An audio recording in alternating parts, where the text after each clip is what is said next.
Welcome to the Prayagraj institute. आज हम लोग बात करेंगे यूपीपीएससी आरओ एआरओ के इम्पॉर्टेंट वीडियो श्रृंखला में अपने 15वें वीडियो के बारे में। यह वीडियो संबंधित है इम्पॉर्टेंट एमसीक्यू क्वेश्चंस के बारे में और साथ में कुछ जो स्टैटिक पोर्शन है उसको भी हम लोग डील करेंगे। तो चलिए स्टार्ट करते हैं हम अपने पहले प्रश्न के साथ।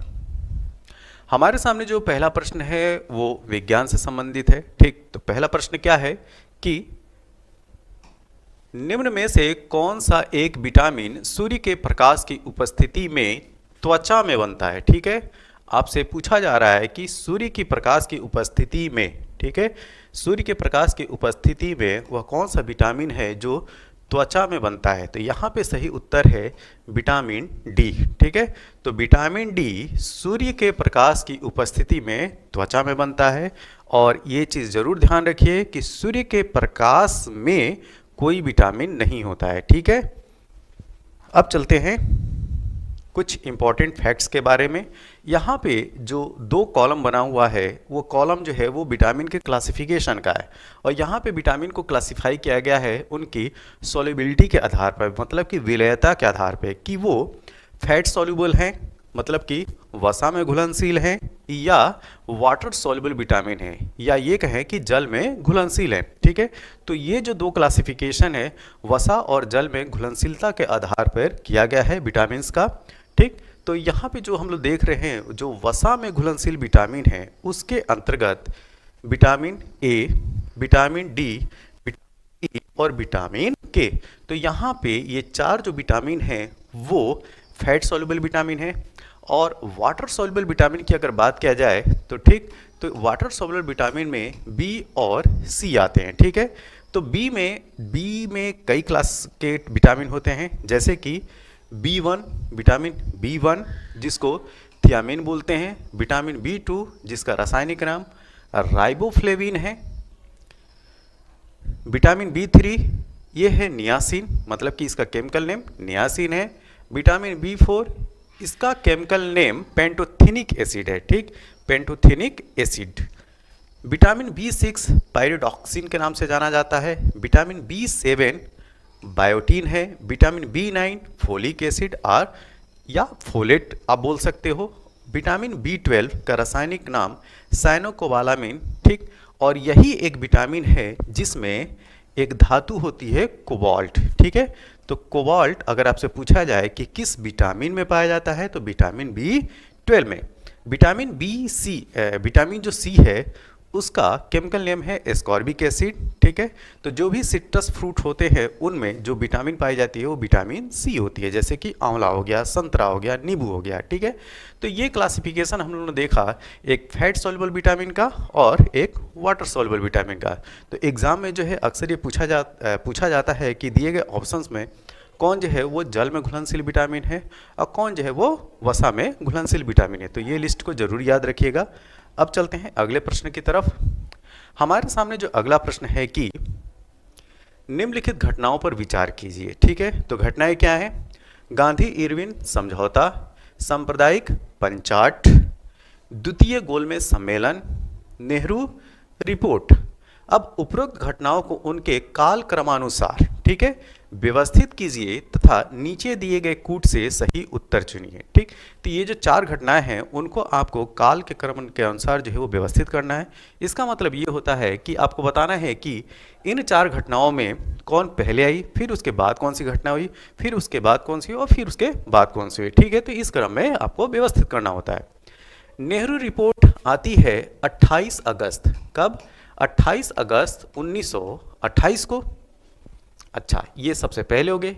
अब नेहरू रिपोर्ट के बाद इन चार में जो घटना होती है वो है गांधी इरविन समझौता। गांधी इरविन समझौता होता है 5 मार्च 1931 को। अब जो द्वितीय गोलमेज सम्मेलन है, ठीक, द्वितीय गोलमेज सम्मेलन है 7 सितंबर से 1 दिसंबर 1931 को होता है। 7 सितंबर से 1 दिसंबर 1931। और जो यहाँ पे सांप्रदायिक पंचायत की बात की गई है यह 1932 की घटना है, और वो भी कब? 16 अगस्त 1932। तो ये घटना जो है वो 16 अगस्त 1932 की है। तो ये जो है वो चारों घटनाओं के जो समय है वो हमारे सामने आ चुके हैं। अब इसको हम व्यवस्थित कर सकते हैं, ठीक है। तो पहली घटना क्या हो गई यहाँ पे, नेहरू रिपोर्ट, तो 4। उसके बाद गांधी इरविन समझौता, 4 के बाद 1। उसके बाद द्वितीय गोलमेज सम्मेलन जो कि 7 सितंबर से 1 दिसंबर 1931 को चलता है, कहाँ पे, लंदन में, ठीक है, लंदन में, ये भी याद रखिएगा। तो 4 के बाद 1, उसके बाद तीसरी घटना हो गई, और लास्ट में क्या आएगा, सांप्रदायिक पंचाट 2। तो 4 1 3 2, तो यहाँ पे जो सही उत्तर होगा वो होगा ऑप्शन नंबर डी। तो यहाँ पे जो सही उत्तर है वो है ऑप्शन नंबर डी। अब चलते हैं अगले प्रश्न की तरफ। हमारे सामने जो अगला प्रश्न है कि नीचे 2 वक्तव्य दिए गए हैं जिनमें एक को अभिकथन एसर्शन और दूसरे को कारण कहा गया है, ठीक है। एक है कथन और दूसरा जो है उसका कारण। तो कथन क्या है, जीवमंडल एक खुला तंत्र का उदाहरण है, ठीक है। तो क्या बायोस्फीयर एक खुला तंत्र मतलब कि ओपन सिस्टम का एग्जाम्पल है? तो जी हाँ, यह जो है वह एक ओपन सिस्टम का, ठीक, या ये कहा जाए कि ओपन इकोसिस्टम का एग्जाम्पल है, क्या, बायोस्फीयर। अब कारण देखिए, जीवमंडल में पदार्थ के प्रारंभिक निवेश के बाद पुनः नए पदार्थों का निवेश नहीं हो सकता। यहाँ पे ध्यान दीजिए, यहाँ पे बोल रहा है कि निवेश नहीं हो सकता, ठीक है। यहीं पे ये स्टेटमेंट गलत हो गया, ठीक है। तो यहाँ पे क्या होना चाहिए कि जीवमंडल में पदार्थ के प्रारंभिक निवेश के बाद पुनः नए पदार्थों का निवेश इसमें हो सकता है, ठीक, परंतु ऊर्जा के निवेश एवं बहिर्गमन पर कोई प्रतिबंध नहीं है। लेकिन इसके बाद वाली जो स्टेटमेंट है ये तो सही है, ठीक। गलत क्या हुआ कि इसमें प्रारंभिक मतलब कि जो पदार्थ हैं, ठीक है, जो मैटर हैं, उनका प्रारंभिक निवेश के बाद पुनः नए पदार्थों का भी निवेश हो सकता है, ये स्टेटमेंट होना चाहिए था, ठीक है। तो अब क्या हो गया, जो कारण है वो हो गया गलत। तो अब दिए गए ये जो 4 ऑप्शन है ए बी सी डी, यहाँ पे क्या सही उत्तर होगा, ये होगा कि ए तो सही है, क्या गलत है, आर जो रीजन बताया जा रहा है वो गलत हो गया। तो यहाँ पे जो सही उत्तर होगा वो होगा ऑप्शन नंबर सी। अब चलते हैं अगले प्रश्न की तरफ।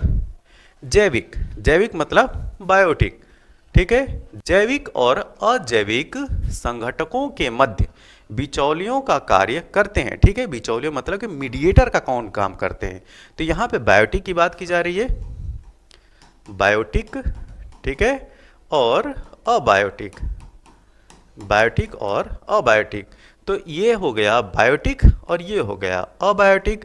बायोटिक में क्या होते हैं, फ्लोरा एंड फौना, ध्यान दीजिएगा, क्या आते हैं, फ्लोरा और फौना। फ्लोरा एंड फौना की अगर बात की जाए तो फ्लोरा और फौना, इसका मतलब फ्लोरा मतलब कि जो भी प्लांट हैं वो इसके अंतर्गत आते हैं, फौना में एनिमल आते हैं, क्या आते हैं, एनिमल आते हैं। तो बायोटिक कंपोनेंट में तो ये हो गया। अबायोटिक में जो भी भौतिक मैटर हैं, फिजिकल मैटर हैं, केमिकल मैटर हैं, ये सब किस में आएंगे, अबायोटिक आएंगे, ठीक है, जो कि नॉन लिविंग है, क्या, नॉन लिविंग है, ठीक है, नॉन लिविंग है। अब इन दोनों के बीच में जो कनेक्टिव लिंक का काम करता है, या ये कहा जाए मध्यस्थता का काम करता है, बिचौलिए का काम करता है, वो होते हैं प्रोड्यूसर्स, क्या, प्रोड्यूसर्स, ठीक है, ध्यान दीजिए, प्रोड्यूसर्स। तो इन दोनों के बीच में जो मीडिएटर का काम करेगा वो करेगा प्रोड्यूसर्स या उत्पादक, क्या, उत्पादक। और उत्पादक में क्या आते हैं, प्रोड्यूसर्स में आते हैं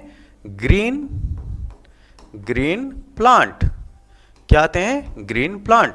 जो हरे पौधे होते हैं वो बायोटिक और अबायोटिक के बीच में मध्यस्थता का काम करते हैं। और कैसे मध्यस्थता का काम करते हैं, देखिए, जो ग्रीन प्लांट होते हैं वो प्रकाश संश्लेषण की प्रक्रिया करते हैं। और प्रकाश संश्लेषण की प्रक्रिया कैसे संपन्न होती है, तो सूर्य के प्रकाश की उपस्थिति में, ठीक है, सूर्य के प्रकाश की उपस्थिति में पौधे अपना भोजन जो है स्वयं बनाते हैं।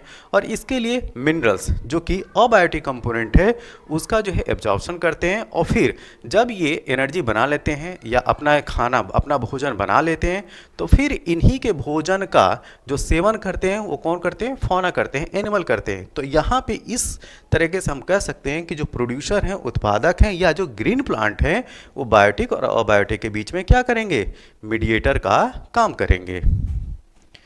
नेक्स्ट, ऊपरी वायुमंडल की ओजोन परत का क्षारण, ठीक है।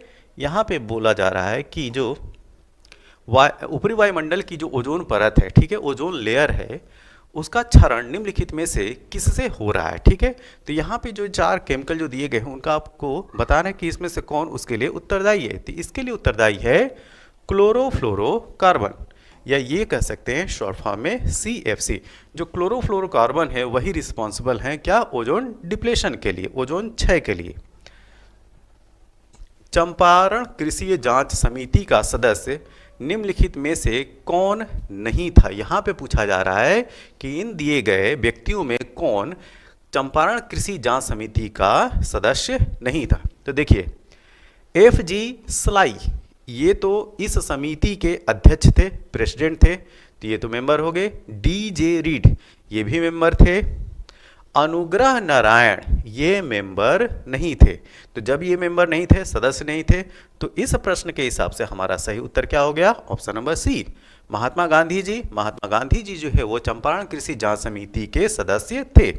अब इसको जो है डिटेल में जान जाते हैं। तो डिटेल में इंफॉर्मेशन क्या है, चंपारण के किसानों की दुर्दशा की जांच हेतु बिहार के लेफ्टिनेंट गवर्नर, जो बिहार के उस समय के लेफ्टिनेंट गवर्नर होते हैं उनका भी नाम याद रखिएगा, ये है एडवर्ड गाइड। कौन, एडवर्ड गाइड।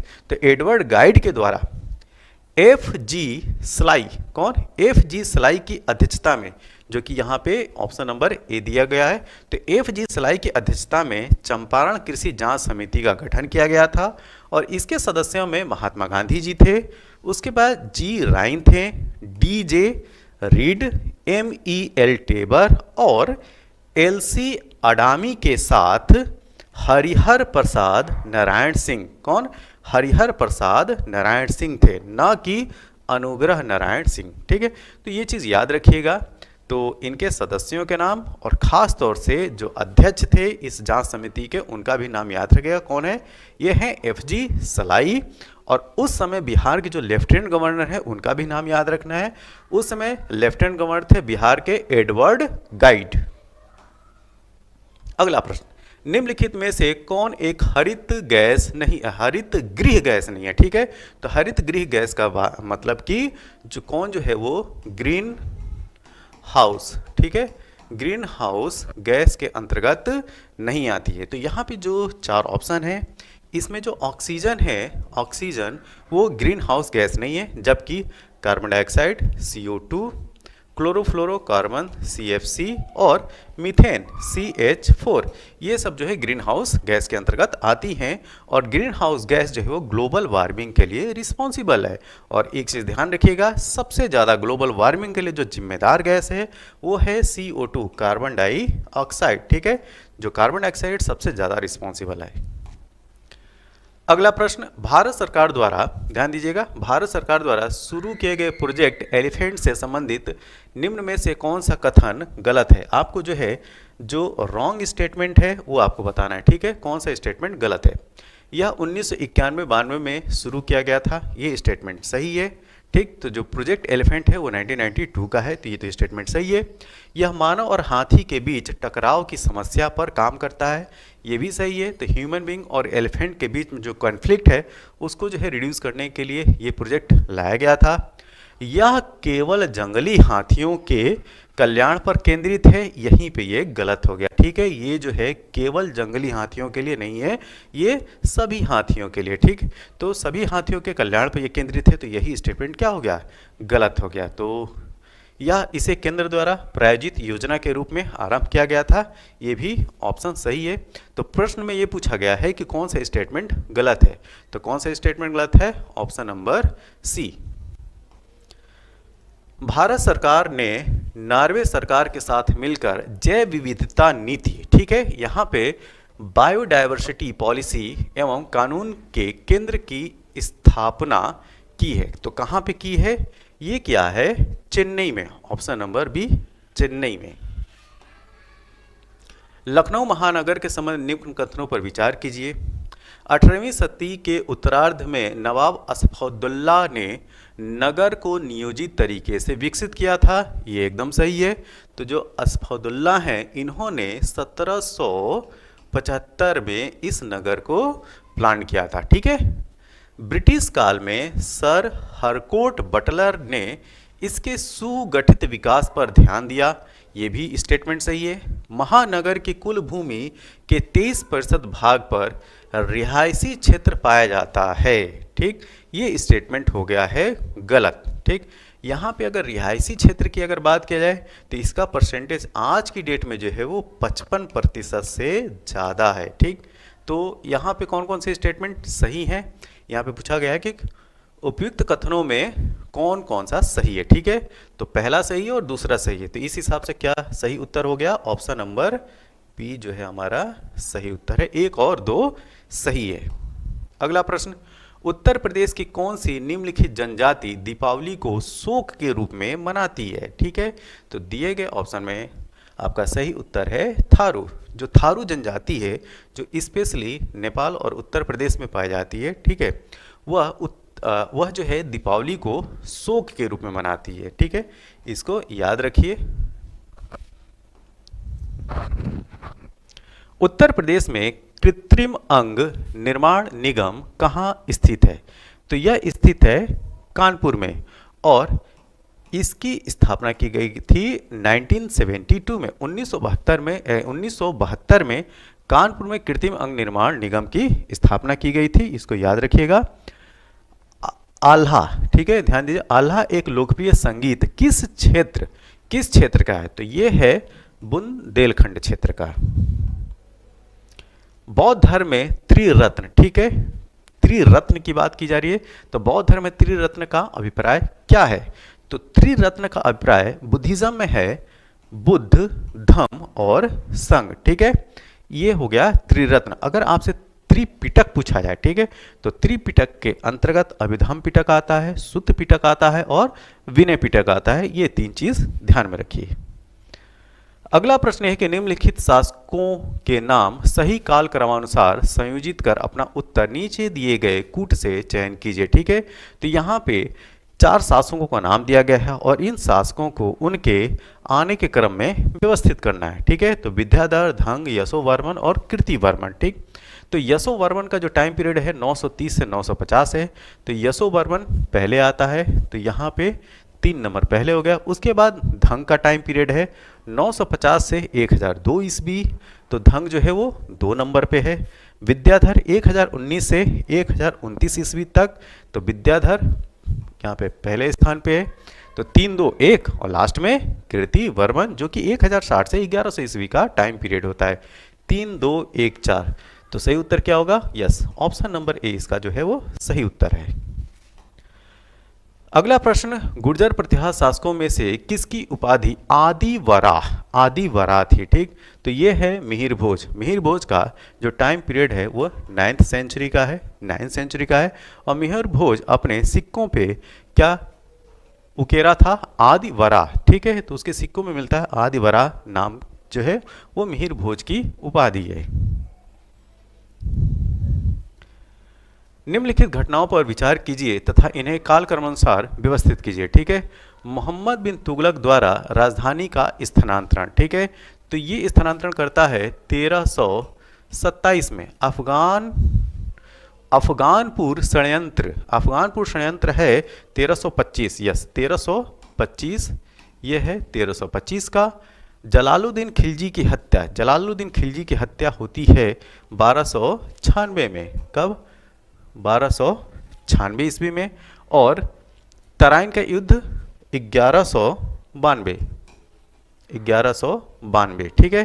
तो ये जो है वो क्रम है। तो अब इसमें पहली घटना क्या होगी, तराइन का द्वितीय युद्ध 1192, तो पहले पे ये हो गया 4, उसके बाद होगा 1296 जलालुद्दीन खिलजी की हत्या, 4 के बाद 3, उसके बाद अफगानपुर षड्यंत्र, उसके बाद 2 नंबर आएगा और लास्ट में क्या आएगा, मोहम्मद बिन तुगलक द्वारा राजधानी का स्थानांतरण। तो 4 3 2 1, यस, ऑप्शन नंबर ए इसका सही उत्तर है। नेक्स्ट, निम्नलिखित में से किस चिश्ती संत को चिरागे दिल्ली, ठीक है, चिरागे दिल्ली कहा जाता है, तो ये है निजामुद्दीन औलिया। निजामुद्दीन औलिया को चिरागे दिल्ली के नाम से भी जाना जाता है। निम्नलिखित में से किस शासक ने शाहरुख नामक चांदी का सिक्का चला है? तो ये चलाया था मुगल साम्राज्य का संस्थापक बाबर ने। कूका आंदोलन, ठीक है, यहाँ पे पूछा जा रहा है कि कूका आंदोलन की नींव पड़ी थी, ठीक, तो कूका आंदोलन की नींव पड़ी थी पंजाब में, और यह टाइम पीरियड था 1840। और एक और चीज़ याद रखिएगा, अगर आपसे पूछा जाए कि कुकी ट्राइब, ठीक है, जो कुकी जनजाति है वह किस राज्य की है, तो वह मणिपुर की जनजाति है, और ये है कूका आंदोलन। कूका आंदोलन पंजाब राज्य से संबंधित है। ऑपरेशन रूबिकॉन, ठीक है, ऑपरेशन रूबिकॉन वह कूट शब्द था जिसे भारत में ब्रिटिश सरकार द्वारा निम्नलिखित में से किस संदर्भ में प्रयोग में लाया जाना था, ठीक। तो ये देखिए, जेल में जब गांधी जी के आमरण अनशन चल रहा था उस टाइम ऑपरेशन रूबिकॉन लाया गया था, और किसके द्वारा लाया गया था, उस समय का जो गवर्नर जनरल है लिलिंगतो, ठीक है, लिलिंगतो के द्वारा ये लाया गया था, जब पूना के आगा खां पैलेस में महात्मा गांधी को जो है बंदी बनाया गया था, और वो उस समय वो अपना आमरण अनशन चलाए हुए थे, ठीक। और इसके लिए से लिलिंगतो ने ऑपरेशन रूबिकॉन चलाया था। इसको याद रखिए, ऑप्शन नंबर 13 है। भारत में तटीय राज्यों की संख्या कितनी है? तो भारत में तटीय राज्यों की संख्या है 9। इसका जो सही उत्तर है ऑप्शन नंबर डी जो है सही उत्तर है। जो राज्यों की संख्या वो है 9। इन राज्यों को देखते हैं। तो जो तटीय राज्य हैं वो है गुजरात 1, महाराष्ट्र 2, गोवा 3, कर्नाटक 4, केरल 5, तमिलनाडु 6, आंध्र प्रदेश 7, उड़ीसा 8 और पश्चिम बंगाल 9। तो ये जो 9 राज्य हैं ये तटीय राज्य हैं, ठीक है। और इसमें जो है केंद्र शासित प्रदेशों को नहीं काउंट किया गया है, तो ये ध्यान रखिएगा। अब चलते हैं अगले प्रश्न की तरफ। भारत में निम्नलिखित में से किन राज्यों में थारू जनजाति निवास करती है, ठीक है। तो थारू जनजाति पाई जाती है उत्तराखंड तथा उत्तर प्रदेश में। तो ये संबंधित था हमारा ये 15वां वीडियो और यूपीपीएससी आरओ के प्रैक्टिस सेट में। यह वीडियो आपको कैसा लगा? जैसा भी लगा हो आप अपने सुझाव जो हैं कमेंट बॉक्स में ज़रूर दें। तब तक के लिए थैंक यू, धन्यवाद।